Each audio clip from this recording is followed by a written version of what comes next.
Syria కేంద్రంగా అంతర్జాతీయ రాజకీయం మరోమారు వేడెక్కింది. సిరియాలో అమాయక పౌరుల్ని బలిగొన్న విషవాయువు దాడికి బదులుగా అమెరికా మెరుపు దాడికి దిగింది.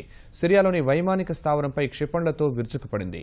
4 చిన్నారులు సహా మొత్తం 9 మంది పౌరులు ప్రాణాలు కోల్పోయిన ఈ ఘటనపై ప్రపంచ దేశాల మధ్య మాటల యుద్ధం తీవ్రమైంది.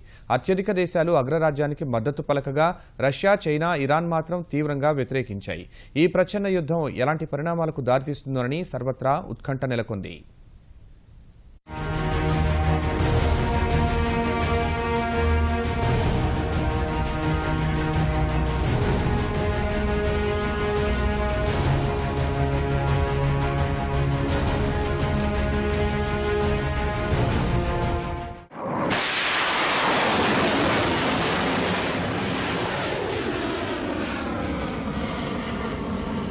సిరియాలో మంగళవారం యుద్ధ విమానాల ద్వారా జరిపిన విషవాయువు దాడిలో 80 మందికి పైగా ప్రాణాలు కోల్పోయిన ఘటనపై అగ్రరాజ్యం తీవ్రంగా స్పందించింది.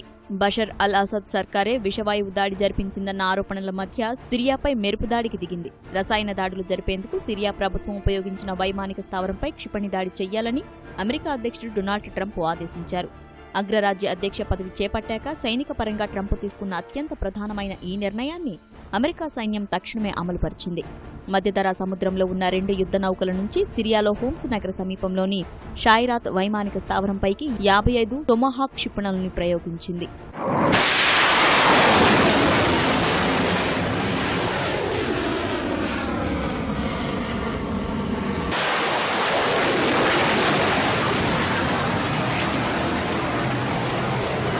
క్షిపణి దాడిలో సిరియాకు చెందిన 9 యుద్ధ విమానాలు, కొన్ని ఆయుధాలు, ఇంధన భాండాగారాలు ధ్వంసమైనట్లు రష్యా మీడియా వెల్లడించింది. వైమానిక స్థావరంలోని ల్యాండింగ్ స్ట్రిప్ సహా మరికొన్ని విమానాలకు ఏమీ కాలేదని తెలిపింది. కొన్ని క్షిపణులు వైమానిక స్థావరానికి బదులుగా పక్కనున్న గ్రామాలపైకి దూసుకెళ్లగా సామాన్య ప్రజలు ప్రాణాలు కోల్పోయారని సిరియా ప్రసార మాధ్యమాలు వెల్లడించాయి.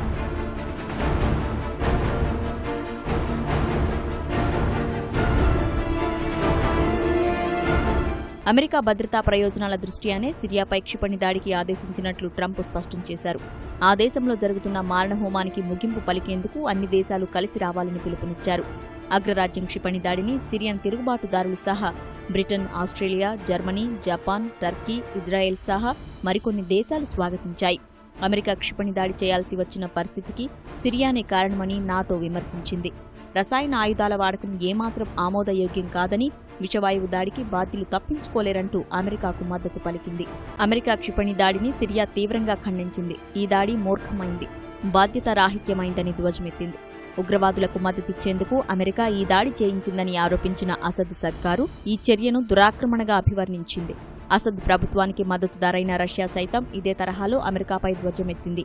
ఈ దాడిని సార్వభౌమ దేశంపై జరిగిన దురాక్రమణగా అభివర్ణించింది. సిరియా ప్రభుత్వం వద్ద ఎలాంటి రసాయన ఆయుధాలు లేవని స్పష్టం చేసింది. ఇప్పటికే అంతంత మాత్రంగా ఉన్న అమెరికా రష్యా బంధానికి సిరియాపై దాడితో గట్టి ఎదురుదెబ్బ తగిలిందని పుతిన్ సర్కారు వ్యాఖ్యానించింది. ఇరాన్ సైతం అమెరికా క్షిపణి దాడిని తప్పుపట్టింది. మంగళవారం నాటి విషవాయువు దాడిపై వెల్లువెత్తిన తప్పుడు ఆరోపణల ఆధారంగా అగ్రరాజ్యం ఈ దాడి చేయించిందని విమర్శించింది.